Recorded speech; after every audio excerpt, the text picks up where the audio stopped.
At the time, I was a professor of computer science at Carnegie Mellon University, and I decided to work on this with my PhD student, Severin. The way my brain works, all of education is just too general of a problem.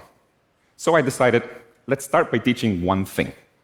And then I started thinking, okay, well, what should we teach first? Should we teach math? I mean, we both loved math. Me and my co-founder, we both love math.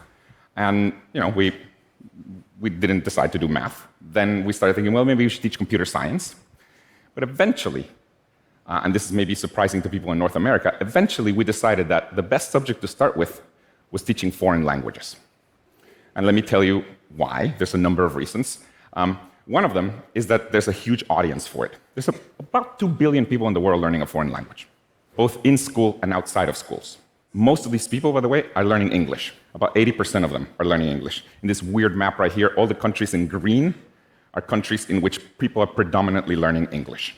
And the reason for that is because English can truly transform your life. In most countries in the world, knowledge of English can significantly increase your income potential.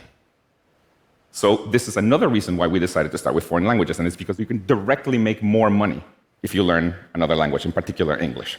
And see, this is pretty different than many other subjects. For example, take math. In the case of math, just knowledge of math does not increase your income potential, because usually you have to learn math to then learn physics, to then become a civil engineer. Like, that's how you make more money. Whereas with languages, if you were a waiter and you learn English, now you can be a waiter at a hotel and make more money. So we decided, well, let's get started by teaching languages. Now, we also convinced ourselves that the only way to really reach a lot of people was by using a mobile phone, or a smartphone in particular. See, building schools all over the world is simply too expensive. On the other hand, most of the world's population already has access to a smartphone, and the trend is that that fraction is only going to increase. So we decided at the time that we would make a way to learn foreign languages on a mobile phone that was accessible to everyone. And then we called it Duolingo. Thank you.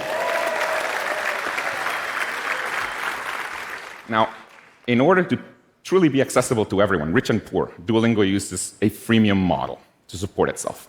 What that means is that you can learn as much as you want without ever having to pay. But if you don't pay, you may have to see an ad at the end of a lesson. Now, if you don't like ads, you can also pay to subscribe to turn off the ads. And it turns out that the vast majority of the revenue for Duolingo comes from people who pay to subscribe to turn off the ads.